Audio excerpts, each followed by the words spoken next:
ምንድን ነው ዋይቢኤስ? የግል ንግድ ድርጅት ነው። ያንተን አዋጭ ገበያ ተከትለው በዚህ ደረጃ ወደ አንተ ገንዘብ አስገብተዋል? ከትንሽ ብር ከ100,000 ጀምሮ እስከ 40 ሚሊዮን ብር ድረስ ገቢ ያደረጉ ባለሀብቶች አሉ ከኛ ጋር። እንዲያውም ይህን ድልልና በተለየ መልኩና ሳይንሳዊ በሚመስል መልኩ አስወንጭፎ አመጣው በሚልም ስለሚነሳብህ ሰፊ የነበረውን 3 እና 4 እርከን የነበረውን የደላላ የነበረውን ኔትወርክ በማስወጣት መጀመሪያ ላዋጡት አካላት ይህን በማቃመስ በተለይ ደግሞ ሊታወቁ ለሚችሉ ሰዎች እምነት በተለያየ መልኩ ማህበረሰብ ውስጥ ላሳደሩ ሰዎች እንደዚህ አይነት የትርፍ ድርሻ ሲሰጥ ሰዎች እነሱን ተከትለው የኢንተርፖል አዝማሚያ በፍጹም ያጠገባለ የለም። እሺ ሰሞኑንም በፍጹም ለክቡር ጠቅላይ የኢትዮጵያ መንግስት ሚኒስትሩም አንድ ከፈለገ ደብዳቤ ምን የትምህርት ባክግራውንድ እና ዲሲፕሊን አለ ከዚህ ጋር የሚያያዝ? እስከ 9ኛ ክፍል ብቻ ነው የተማርኩት። ወልደ ጊዮርጊስ ሰላይ ነው፣ የመንግስት እጅ አለበት ከጀርባው፣ ካድሬ ስለሆነ ነው እንደዚህ አይነት እድሎች የተሰጡት። የፋኖ ደጋፊ ነው ወይም ደግሞ ይሄ አማጽያን ጸረ ሰላም ኃይሎችን ይደግፋል እየተባለ ደግሞ በዛው ልክ ይሄ ስምምነት ህጋዊ ስልጣን በተሰጠው አካል በመሃል ሆኖ የተከናወነ ነው። ተገቢውን የመንግስት የአገልግሎት ክፍያና ግብር ከፍላችሁ በጣም የተጋነነ ትርፍ የነበረው ነው። አሁን ያንን የትርፍ ስርዓት ነው ሙሉ ለሙሉ ወደ ዲጂታል ለመቀየር በሶፍትዌር ሰርተን ያቀረብ ነው። እንግዲህ ገንዘባችንን ይዞ ጠፍቷል እየተባልክ ነው። ጠፍቷል ወይ? ቤተሰቡንም ባለቤቱንም እናት አባቱንም ይዞ ነው የጠፋው? እናትና አባቴ ደግሞ ወደ ዱባይ የመጡት ከ2 ሳምንታት በፊት። በተለይ እንደዚህ አይነት ማህበረሰብን ለማታለል ጠቃሚ ከሆኑት መሰረታዊ ሂደቶች አንዱ አንተ አሁን በተለይ የዚህ የፍቅር ታሪክና የቤተሰብ አመሰራረትህ የሆነ ቸርነትህን የሚያሳይ በጎነትህን የሚያጎላና ለሰው ልጅ በጣም ስሱ መሆንን የሚያስረዳ ከድህነት ተነስተህ እዚህ ደረጃ መድረስ ሰዎች ልክ እንዳንተው ካንተ ተነስተው የሆነ የመበልጸግ ፍላጎታቸውን ከፍ የሚያደርግ ቴንሽን የሚፈጥር በምን ሳይንስ በምን አስማት በአንድ ወር ውስጥ 2 ሚሊዮን ብር 195,000 ብር ሊወልድ የሚችልበት እድል ይኖራል። ዋይቢኤስ እና ወልደ ጊዮርጊስ ይልቃል ቢተው ይዞ ጠፍቷል፣ ተሰውሯል፣ ከአሰራር ውጭ ነው፣ ከንግድ ስርዓት ውጭ ነው፣ ከማርኬት ስርዓት ውጭ ነው። በዚህ መልኩ እንደ ቻርለስ ፖንዚ ነው ያደረገን የምትሉትን ሁሉ ማስረጃ ካላችሁ ከታች በተመለከተው ስልክ ቁጥራችን ስለ ባይፈርስ ሚዲያ ስለነጻ ሀሳብ በቴክስት መሴጅ ማስተላለፍ ትችላላችሁ። እኛንና ድርጅታችንን መሞገት የሚፈልጉበትን ሀሳብ በዚሁ ለባይፈርስ ሚዲያ በማቅረብ እንግዲህ በጠቅላላ እኔ በባይፈርስ ሚዲያ ባመቻቸው ወይም በሚያቀርብልኝ የጊዜ ሰሌዳ ማለትም የፊታችን ረቡዕ የማመሰግነው ስለተገናኘን። እንግዲህ ሰሞኑን በአንተ ጉዳይ በተለይ ደግሞ ዋይቢኤስ ማርኬቲንግ ከሚባል ኩባንያ ጋር ተያይዞ በአንተ መስራችነት ከተቋቋመ የማርኬቲንግ የስራ ተቋም ይመስለኛል በጣም መነጋገሪያ ሆነሃል። መጀመሪያ ዋይቢኤስ ወልደ ጊዮርጊስ ይልቃል ቢተው እንግዲህ ይህን ቃለ ምልልስ ለመስጠት ፈቃደኛ ስለሆንክ በባይፈርስ ሚዲያ ስለነጻ ሀሳብ ስም በጣም ነው የማመሰግነው። ዋይቢኤስ ምን አይነት ኩባንያ ነው? ተቋም ነው? ምንድን ነው? በመጀመሪያ ወደ ነጻ ሀሳብ ሚዲያችሁ ስለጋበዛችሁን ከልብ እናመሰግናለን። እንግዲህ እኔ ወልደ ጊዮርጊስ ይልቃል ቢተው ነኝ፣ የዋይቢኤስ ማርኬት ባለቤትና መስራች። እንግዲህ ዋይቢኤስ ማርኬት ትንሽ ሰፋ ያለ ያው አንዳንዴ ተግባርና ወሬ የተለያየ ብዙ ጊዜ አንድ አይሆኑም እና በተለይ ደግሞ ሰሞኑን ካለው ከተፈጠረው ወይም ካጋጠመው ችግር ጋር በተያያዘ ብዙ ነገሮች ወይም ብዙ ጥላሸት የመቀባት ስራዎች እየተሰሩ ያለ ስለሆነ ያው ሰሞኑን በቅርቡ ኦልሬዲ እኛ እየሄድንበት ወይም እያስተካከልንበት ከነበረ መንገድና ጥላሸት መቀባቱ ላይ በኋላ እንመለሳለን። ለምንስ ተብሎ ሰዎች ጥላሸት ይቀባሉ? ስራ እስከሆነ ድረስ መጀመሪያ ስራ ነው ወይ? ስራነቱ እስካልተረጋገጠ ድረስ ጥላሸት ቢቀቡ ሊገርም ስለማይገባ ኩባንያ ነው ወይ? ለምሳሌ አንድን ኩባንያ ሊያደርገው የሚችል እንግዲህ በተለይ ከደንበኞች ጋር ስትገናኝ ከዚህ ከንግድ ሰነዶችና ውክልናን በተመለከተ እንግዲህ በሰነዶች ማረጋገጫ ኤጀንሲ በኩል የግድ መዋልን ይጠይቃል እና ከዚያ ባሻገር የሆነ ግንኙነት ነው ወይ ያላችሁ? አንተን እንደ ኩባንያው መስራች ተጠያቂነት ውስጥ ሊከት የሚችሉ አሰራሮች ስለሌሉ ነው ወይስ ምንድን ነው? ይሄ ሁሉ ጫጫታ መጀመሪያ ዋይቤስ ኩባንያ ነው?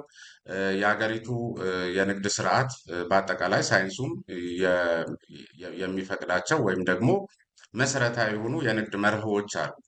ከዚያ ባሻገር ስለሆነ ነው? ምን ስለሆነ ነው? ምንድን ነው ዋይቤስ? እንግዲህ ዋይቤስ መሰረቱ በቃ የግል ንግድ ድርጅት ነው። በግል ንግድ ድርጅት ወይም በአንድ የራሴ ብቻ ድርጅት ነው። ኦልሬዲ ይሄ ሼር ካምፓኒ ወይም ፒኤልሲ አይደለም። ድርጅትነቱ እንደ ማንኛውም በኢትዮጵያ ንግድ ቢሮ የተመዘገበ የህጋዊ ንግድ ፍቃድ እና ህጋዊ የስራ ፍቃድ ያለው እና ህጋዊ የንግድ ስም ስያሜ ያለው የንግድ ድርጅት ነው። እንግዲህ ሀገራችን ላይ ለ4 ዓመታት ያህል በተለያዩ የንግድ መስኮች ወይም የንግድ ዘርፎች ላይ ተሰማርቶ እየሰራ የቆየ እና ብዙ ባለሀብቶች ደግሞ ከድርጅታችን ጋር በወሰዱት የስራ ውል ስምምነት አማካኝነት ብዙዎች አብረውን ሲሰሩ የነበረ እና መንግስት ካስቀመጣቸው የኑሮ ማረጋጋት ፕሮግራሞች ላይ በስፋት እየሰራ የነበረ ድርጅት ነው። ምን አይነት ስራ? ለምሳሌ ምን አይነት ንግድ ሲባል ምን አይነት ነገሮችን ይሸጥ ነበር ወይስ ያስመጣ ነበር? እንዴት አድርጎ ነው የሚያተርፈው? ከነዚህ አሁን ካልካቸው ባለሀብቶችም ጋር ደግሞ ከዋይቤስ ጋር ከሚሰሩት ጋር ውል ስትፈጽሙ በአክሲዮን ነው ወይስ በምን አይነት የንግድ ግንኙነት? በሰነዶች ማረጋገጫ ኤጀንሲ የተመዘገበ እና በዚያ መልኩ የተከናወነ ውለታዎች ናቸው ወይ? እንደነገርኩህ የግል ንግድ ድርጅት ነው ዋይቤስ ማርኬት። ስለዚህ ባለው የተፈቀደ የግል ንግድ ድርጅት ምዝገባ መሰረት በተሰማራንባቸው የንግድ መስኮች በተለይ ደግሞ በቅዳሜና እሁድ ገበያ ሰንዴ ማርኬት የመንግስት ዜጋ ተኮር ፕሮጀክቶች አንዱ በሆነው በቅዳሜና እሁድ ገበያ ላይ የመሰረታዊ ሸቀጦችን በተመጣጣኝ ዋጋ ለማህበረሰቡ የማቅረብ ስራ ላይ በየክፍለ ከተሞችና ወረዳዎች ላይ ፍቃድ ወስዶ እየሰራ የነበረ ድርጅት ነው።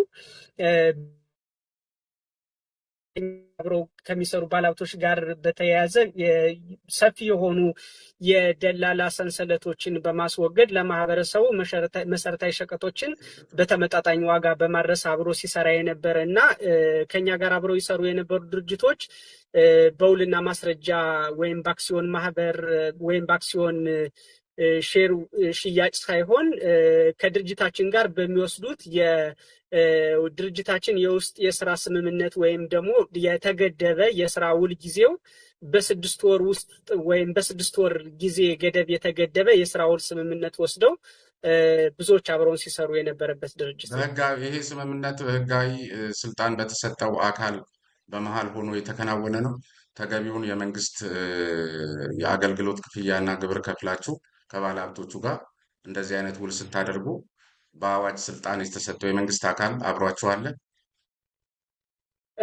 ውላቸው ደንበኞች እንደነገርኩ የአጭር ጊዜ የስራ ውል ስምምነት ነው ያለን። የ6 ወር የስራ ውል ስምምነት ነው ከደንበኞቻችን ጋር ያለን።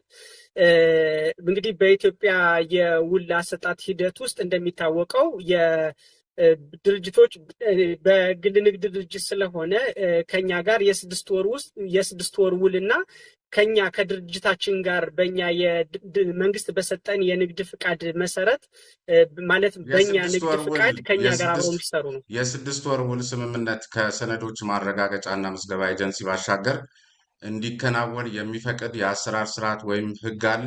የ3 ወርስ ቢሆን ለምሳሌ ሌላው ቀርቶ ተራ የመኖሪያ ቤት ኪራይ አንዲት ክፍልም ስቱዲዮን ብትሆን እንኳን ከሰነዶች ማረጋገጫ ወይም በአዋጅ ስልጣን የተሰጠው የክፍለ ከተሞች የቤት ምዝገባ ኤጀንሲ አለ እና በዚያ መሰረት ነው እየተሰራ ያለው እና የ6 ወር መሆኑ ይሄን መንገድ እንዳይከተል ሊያደርገው የሚችልበት እድል አለ?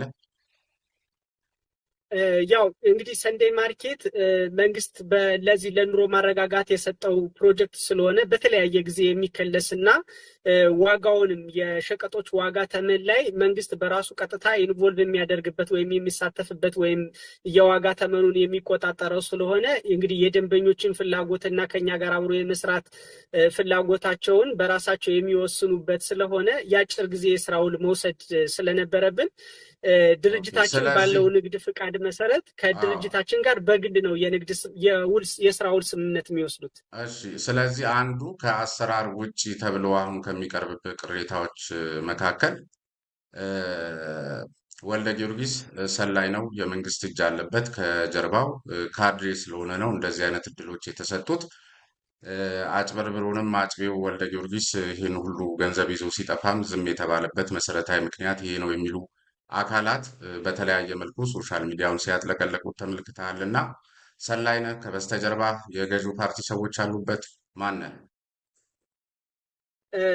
በጣም የሚያሳዝነው እኔ ላይ የሚከፈቱ ዘመቻዎች ከሁለት ሳይድ ናቸው። በዛው ልክ ሰላይ ነው ወይም የመንግስት ሰዎች ከጀርባቸው አሉበት ከሚሉት ባሻገር ደግሞ በተቃራኒ ሳይድ ደግሞ እነዚህ አካላት ሌላ ገጽ ወይም ሌላ ፊት ይዘው ከመንግስት ጋር የፋኖ ደጋፊ ነው ወይም ደግሞ ይሄ አማጽያን ጸረ ሰላም ኃይሎችን ይደግፋል እየተባለ ደግሞ በዛው ልክ የሚነዛ በጣም ትላልቅ የመንግስት ኃላፊዎች ጋር ድረስ የሚደርስ ዘመቻ አለ። እንደምታውቀው ሰሞኑን ለሀገር ይጠቅማል ብለን ወይም ይህን ድርጅት እስከዛሬ በዚህ የግል ኃላፊነት ወስደን ዋጋ እየከፈልን ያደረስነውን ድርጅትና ያሳካነውን የሶፍትዌር ፕሮግራም እንኳን ለማቅረብ የሚመለከታቸው የመንግስት አካላት ጋር ቀጥታ ኮንታክት በሌለን ሁኔታ ነበር። እንግዲህ እንደምታውቀው የመንግስት እጅ ነው ወይም ደግሞ የመንግስት ባለስልጣናት ከጀርባው አሉ እየተባለ ሴም ታይም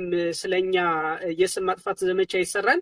እኛ ደግሞ በተመሳሳይ ሰዓት የሚመለከታቸውን ለሀገር ይጠቅማል ብለን ያለማናቸውን ብዙ በጣም የንግድ ስርዓቱ ላይ በጣም ብዙ ለውጥ ወይም የመንግስት የዲጂታል ትራንስፎርሜሽን እቅድ ላይ ብዙ ለውጥ እንዲያመጡ አቅደን ለረጅም ዓመታት የሰራናቸው የቴክኖሎጂ ሲስተሞችን ለመንግስት ለማስረከብ ደግሞ በተመሳሳይ ያንን ፕሮጀክት ለመንግስት እንዳንሰጥ የአሸባሪዎችን ይደግፋል ወይም ደግሞ የሆኑ አካላትን